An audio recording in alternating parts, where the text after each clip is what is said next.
warahmatullahi wabarakatuh. Sampurasun. Perkenalkan, nama saya Hesti Febiana Putri, jurusan Pendidikan Ekonomi Universitas Pasundan, NPM 1850220. Kali ini saya akan membahas mengenai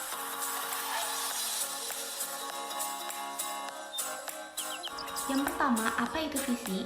Visi merupakan gambaran cita-cita dari suatu organisasi, instansi, atau bahkan perusahaan di masa depan. Lalu, bagaimanakah kriteria dari visi yang baik ini? Yang pertama adalah imaginable atau dapat dibayangkan. Yang kedua, ada desirable atau menarik. Yang ketiga, ada fokus atau jelas. Yang keempat, ada fleksibel atau dapat menyesuaikan dengan lingkungan. Yang kelima, yaitu communicable, serta yang keenam adalah desirable atau menarik. Selanjutnya, ada syarat untuk membuat sebuah visi.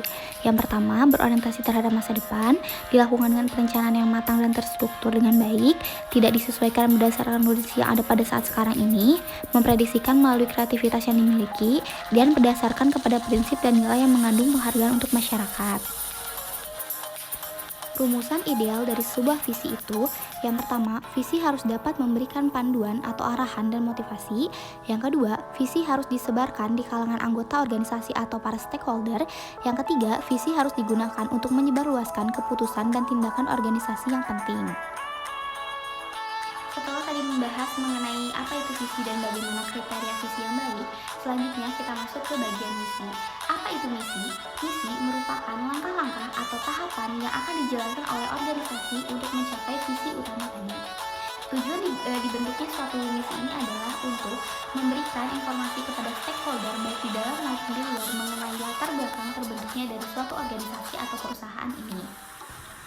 Di sini ada unsur pokok dari misi. Yang pertama, kiat dan usaha untuk mewujudkan visi. Yang kedua, nilai-nilai dasar organisasi yang dinyatakan dalam misi organisasi. Yang ketiga, segmen pasar dan pelanggan. Yang keempat, pernyataan tentang produk atau jasa yang dimasuki. Yang kelima, keyakinan yang kuat, asumsi-asumsi dan budaya kerja dengan orientasi mutu. Serta yang terakhir, penyertaan strategis, jangka panjang dan jangka pendek. Kemudian, di sini ada cara untuk merumuskan misi.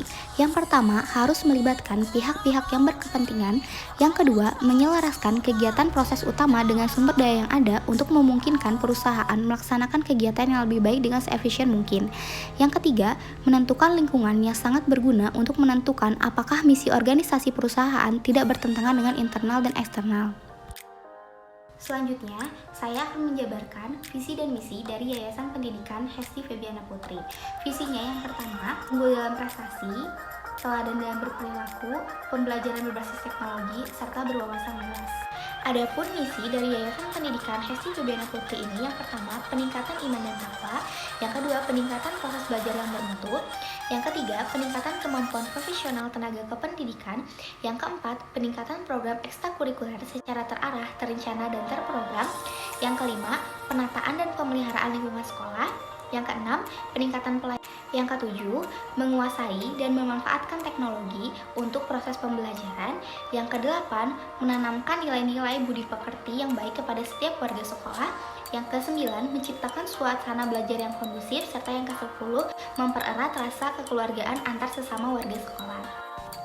Misi Yayasan Pendidikan Hesti Febiana Putri ini merupakan usaha yang dilakukan untuk mewujudkan visi Yayasan Pendidikan tersebut. Di dalamnya sudah mencakup usaha yang harus dilakukan mulai dari segi religius sampai segi sosial. Baiklah, hanya itu yang dapat saya sampaikan mengenai visi dan misi, serta visi dan misi dari Yayasan Pendidikan Hesti Febiana Putri. Kurang dan lebihnya saya mohon maaf. Assalamualaikum warahmatullahi wabarakatuh.